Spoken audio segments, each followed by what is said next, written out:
This is the video you need to submit your starting lineup in week 3. We'll answer all your questions. I understand, yes, you do not have any questions about CMC, Bijan, Barkley, Lamb, Puka, Neighbors, Taylor, Gibbs. I'm going to rank them anyway. They're S tier, and do not think about it.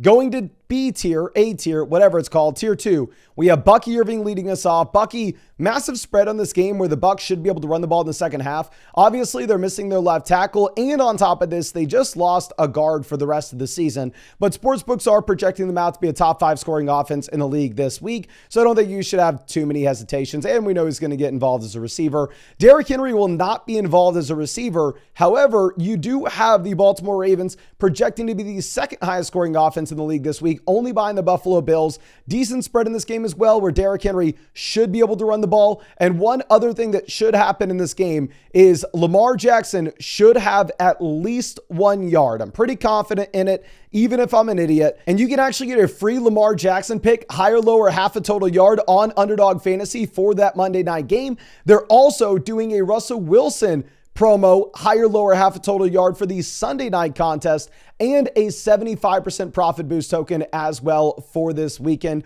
All you got to do is sign up with code FLOCK with the link in the description or comment section. And after you play your first $5 on top of all those promos they're already doing, you're going to get $50 added to your account. Underdog is available in almost every state, and you can find the link in the description and comment section. And code FLOCK will give you all those promos and the free $50.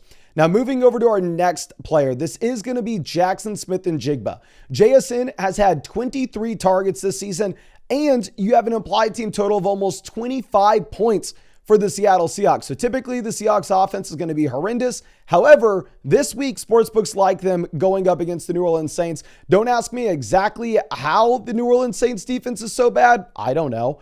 Justin Jefferson will be our next name. Jefferson's only had 7 receptions this year. The quarterback play can't really get much worse than what it was with McCarthy this past week. At least that's what sportsbooks are projecting out. You have an applied team total of 22.5, 23 points here for the Minnesota Vikings. It is a really good matchup going up against the Cincinnati Bengals, and you have no Jordan Addison yet. Going over to Amon-Ra St. Brown. St. Brown had the 3 receiving touchdowns this past week. And on top of this, you are looking at a game environment in which the Lions are underdogs. So reasonably, we should expect that they have to throw the ball a ton in the second half. And this game has the highest over-under of any game in the NFL this week. So you want to start as many Lions and as many Ravens as you possibly can.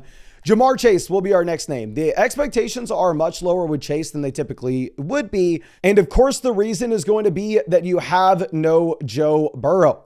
So no Joe Burrow, will lower the expectations. You had 36 fantasy points this past week. He dropped it on my head. It was absolutely brutal, but it is a tough matchup as well going up against the Minnesota Vikings. And just to show exactly how bad no Burrow is for this offense, they went from an implied team total of 26.5 points last week to only 19.5 points this week, dropping from a top 3 offense with the projections to a bottom 5. Josh Jacobs will be our next name. I am starting Josh Jacobs as my running back 2 in the Flock League behind Saquon Barkley. I am very fortunate that Josh Jacobs is a touchdown scoring machine. The last time Josh Jacobs did not score a touchdown was week 9 last season, but he hasn't been involved as a receiver whatsoever. You have 1 target for 4 receiving yards all year. And this Cleveland Browns front 7 actually looks pretty good, where they did limit Chase Brown in week 1, and they obviously embarrassed Derrick Henry in week 2. Now, Alvin Kamara will be our next name. Alvin Kamara, you had the receiving floor in a full PPR format. He's had 8 receptions so far this season with only 2 games played, and the volume's been crazy. 27 total opportunities this past week. It is going to be a very tough matchup against the Seattle Seahawks, and I hope Kamara disappoints because I personally am starting the Seattle defense. Now, Jordan Mason is going to be a must-start running back. This is a great matchup against the Bengals. Like we said, sportsbooks are projecting the Vikings to be an average to slightly above average offense this week. And this coaching staff has confirmed that Jordan Mason is going to be involved as a 3-down bell cow. So if you have Jordan Mason, he is this high in our rankings. You have to get him in your lineup. Now, going over and looking at Mike Evans, while I understand that Evans is the wide receiver 41 in total fantasy points this year, you've just kind of gotten unlucky when it comes to the touchdowns. The man's had 19 total targets. Like 19 targets and Igbukah missed practice on both Wednesday and Thursday. This is going to make it where I'm very excited to start Mike Evans. And again, a game in which the Bucs project to be a top 5 scoring offense. Now, I will say if you are wanting to get the updated rankings on Saturday and Sunday, you can find those on flockfantasy.com. We're going to be updating them with news of the Igbukah injury. And also, if you've had a chance to check out the new rankings page on flockfantasy.com, you can actually see every fantasy relevant statistic as you go through and look at my rankings to help you determine decisions for your own team. Now, moving over to our next player, this is going to be Nico Collins. With Nico Collins going up against the Jacksonville Jaguars, I understand that he's been bad so far this year, but if we actually look at the target volume that he had this past week, he was a black hole in Houston. Everything that CJ Stroud had went through Nico. Now, of course, the issue was CJ Stroud's been very bad. The passing volume hasn't exactly been here. Hopefully, Christian Kirk helps that out just a bit. My hopes aren't too high with Christian Kirk, to be honest. But ultimately, I do think that we get some positive regression here for CJ Stroud, and this Texans offense is a bit better than what it has been. Drake London will be our next name. I think the expectations at the moment is there is going to be a massive spread on this game against the Carolina Panthers, and the Atlanta Falcons are probably going to be able to run the ball consistently in the second half.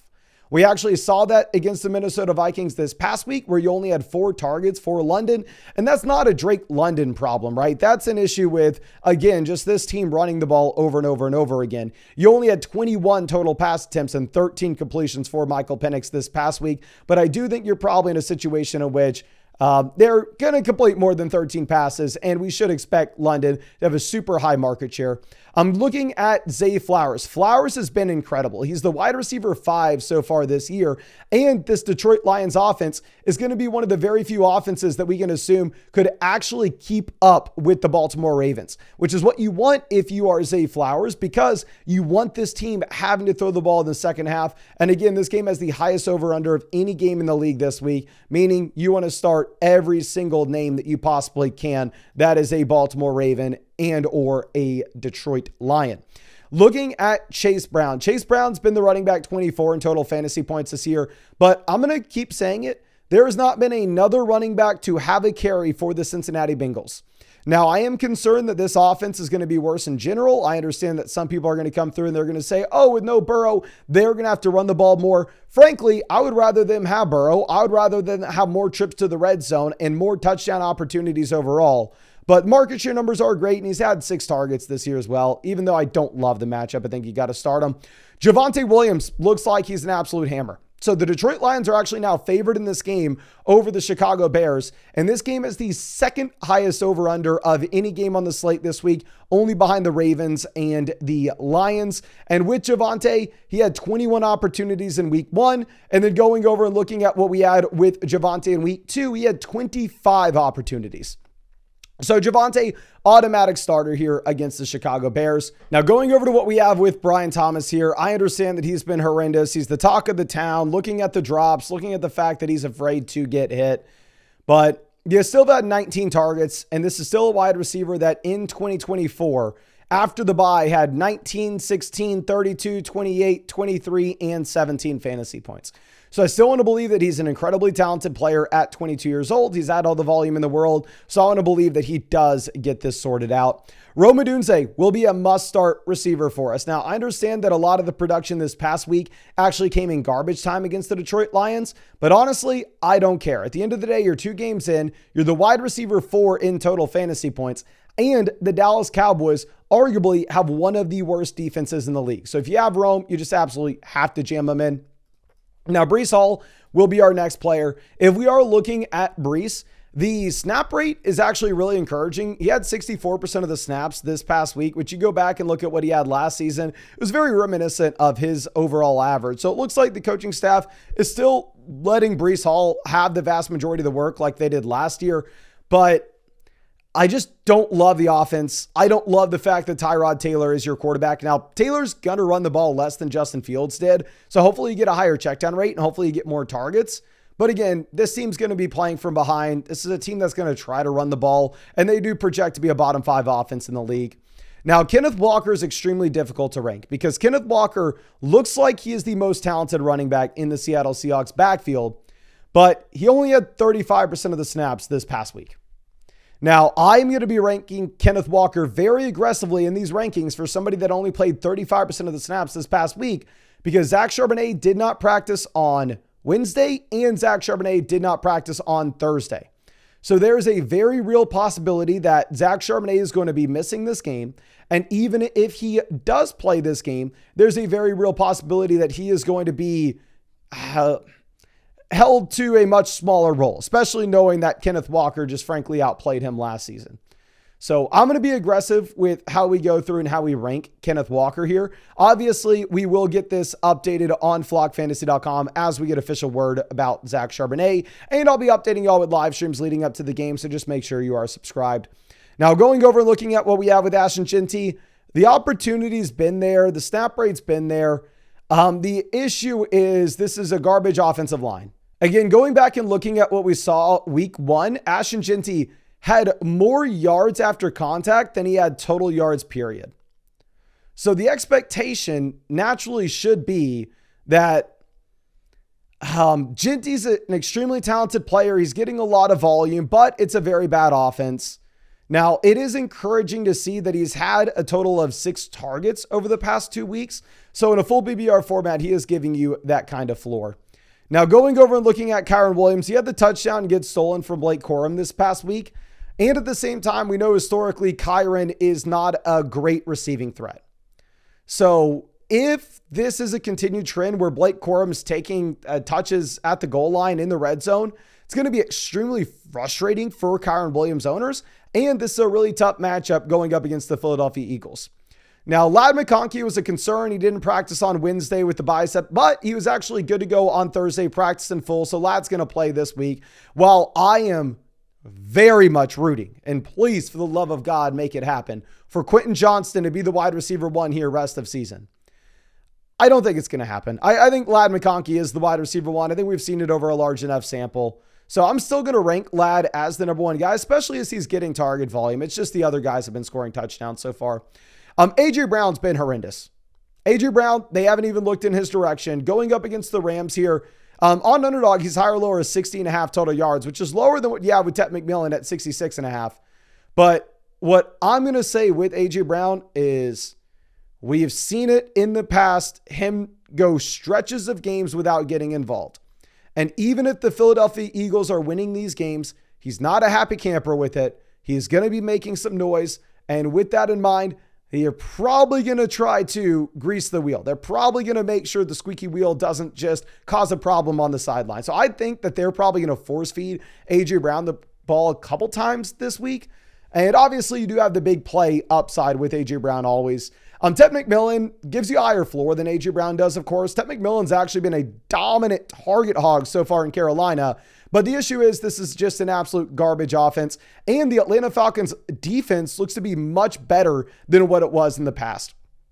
Now, going over and looking at what we have with Travis Etienne. Travis Etienne is going to be the first player that I'm putting in the flex spot in my rankings this week.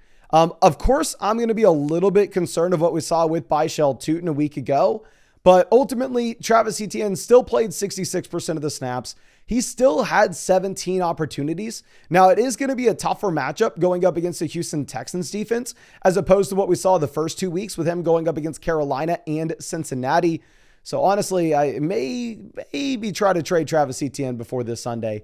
I'm going over and looking at Chuba Hubbard. Hubbard is a running back that's probably going to see more overall touches than Etienne. I just think that he's going to be in a much worse offense. And we see this with the projections where the Jags project to score 4 more points than the Carolina Panthers this week. But he had 74% of the snaps for Chuba. And Chuba Hubbard does give you a very high floor as a receiver. He's had 11 targets over the past 2 weeks.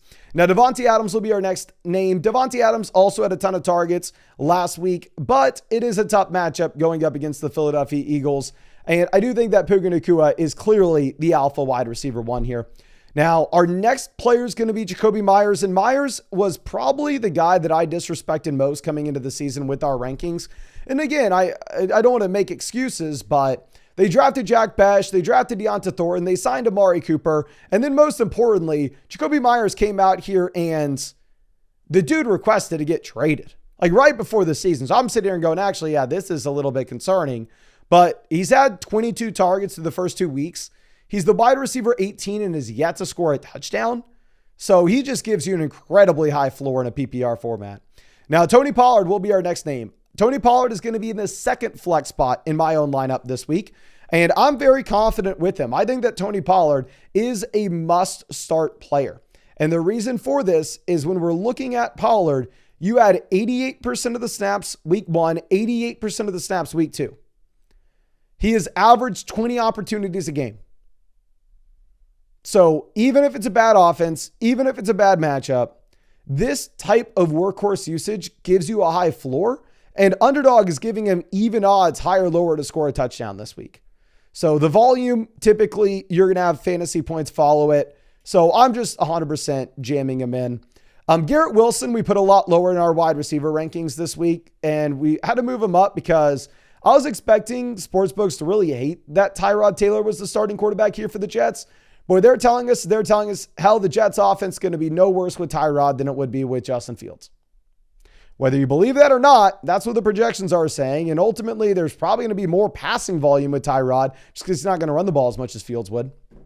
Now, looking at DeAndre Swift has also been a 3-down workhorse. Now, the snap rate fell to 57% this past week, but a lot of that was due to the fact that once that game went to garbage time against the Detroit Lions, then they let Kyle Monangai get out there. But yeah, 22 opportunities week 1, 15 opportunities week 2. So you're averaging 17, 18 opportunities a game, and he's had 6 receptions so far this season. So even if you think he's really bad, I think you still probably got to start him. And then going over and looking at DK Metcalf. With Metcalf, I really hope he comes through. He is in my wide receiver 1 slot. Yeah, my wide receiver position is not the best. You are looking at a great matchup going up against the New England Patriots defense. But the issue that we have here in Pittsburgh is this Arthur Smith offense is spreading out the ball.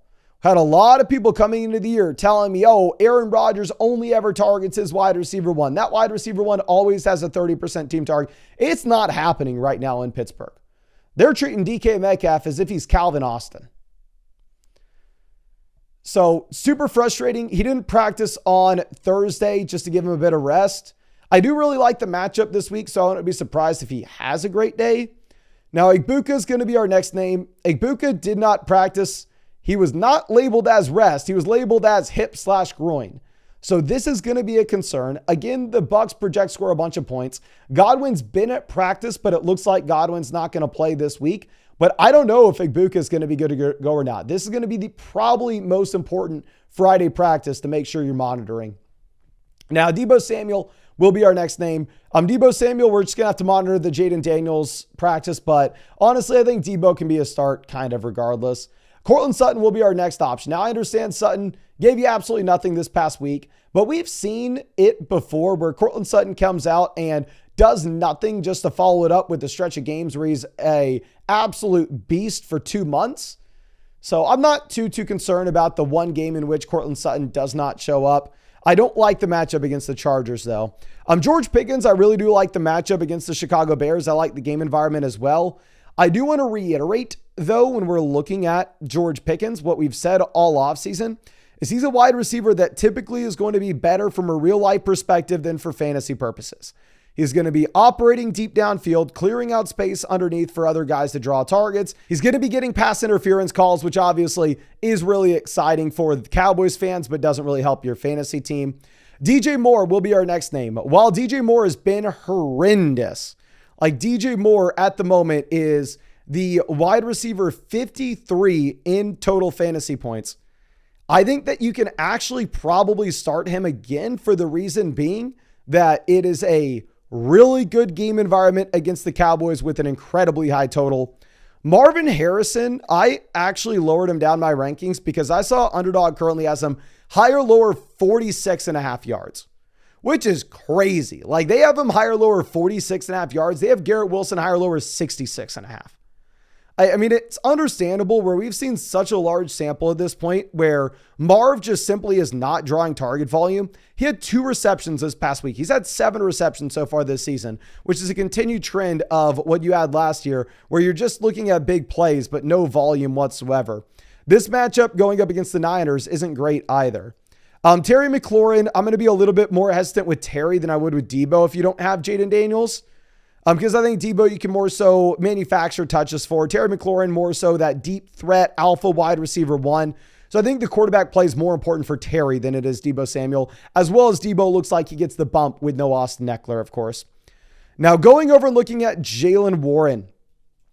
I think I do need to be higher on Jaylen Warren now than I was early in the week, because it does look like he's just the safe lead running back here. They came out through the week and they said, yeah, we need to make sure that we get him more involved as a receiver, because when we get the ball in his hands, good things happen. And honestly, you can't argue with that logic, because they've targeted him 6 times this year and he's gone over 100 receiving yards. So I tend to kind of believe them with what they're saying here. And this matchup against the New England Patriots, again, is a really good one, with the Patriots having a bad defense so far this season. Now, James Conner will be our next back. I almost want nothing to do with Conner. 12 opportunities this past week, and he's been very inefficient. And Trey Benson looks like he's just expanding his role, which maybe I'm a little bit biased here. Y'all know I really avoided James Conner in drafts this season. I went really heavy in on Trey Benson.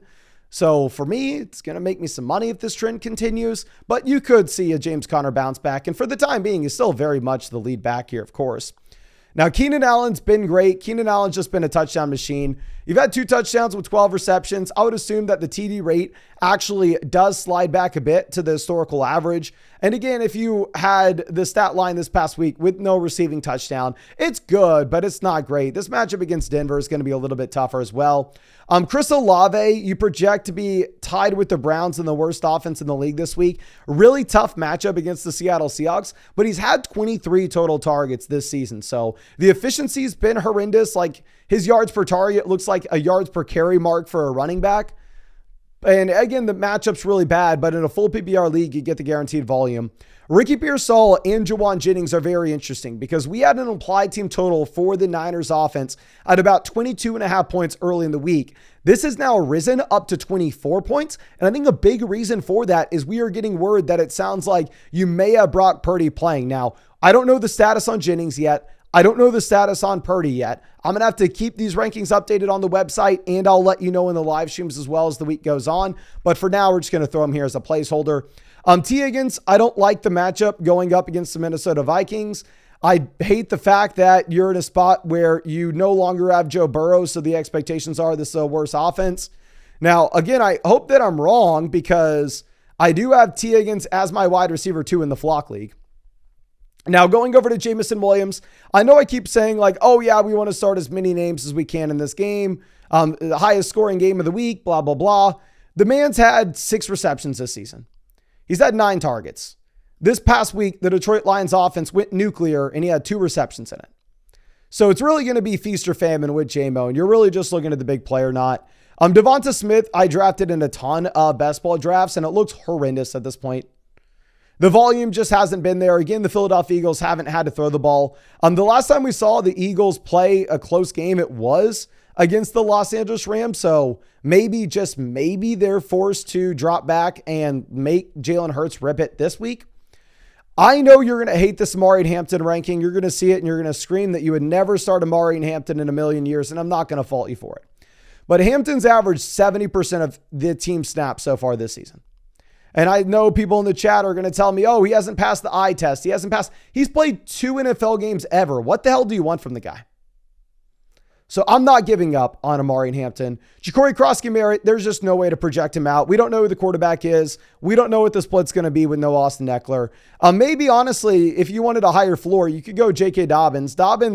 He only played 45% of the snaps this past week, but you did get 16 opportunities. The week prior, you had 18 opportunities. This is a really tough matchup against the Chargers, though, where, again, this Chargers defense has been great this season. Looking at Ramondre, you've had back-to-back weeks with 65% of the snaps, but ultimately, I'm sorry, I'm not trusting it. I've seen Ramondre Stevenson enough. I've seen Trevion Henderson enough to believe that Henderson's the better back, and to know that any week now, they are going to expand the Trevion Henderson role. Calvin Ridley is now drawing the same amount of targets as Elike Manor, and at the same time, the dude is yet to crack 9 fantasy points. And this matchup against the Colts isn't a great one. I don't want to start Jerry Jeudy. He's on my bench personally, because horrible matchup against the Packers, where the Browns do project to be the worst offense in the league this week. Michael Pittman would have been more interesting if Josh Downs or Tyler Warren were going to miss the game, but it looks like both will play. Quentin Johnston, please, for the love of God, come through for us. you know I'm rooting for you, buddy. But in reality, I think we get some touchdown regression. Judkins, do not trust him. Tough matchup. Montgomery, don't trust him. It's Gibbs' backfield. Chubb, don't trust him. He's not going to catch the ball. Pacheco, don't trust him. He's garbage at football. Josh Downs, don't trust him. Travis Hunter, I don't think we can play him until he proves otherwise. But that's all I got for you. Again, I would really appreciate it if you hang out with us in the live stream over the next few days. That way I can give you the injury updates. That way I can show you where our rankings are then. And if you wanted to take advantage of those Underdog promos, you can find the link in the description and comment section. You have 2 free picks this weekend and a 75% profit boost token. And if you use code FLOCK, you're going to be getting $50 added to your account after you play your first 5. Underdog's available in almost every state, and you can find that link in the description, comment section. I appreciate you, and hope I get to see you out in the live stream later tonight.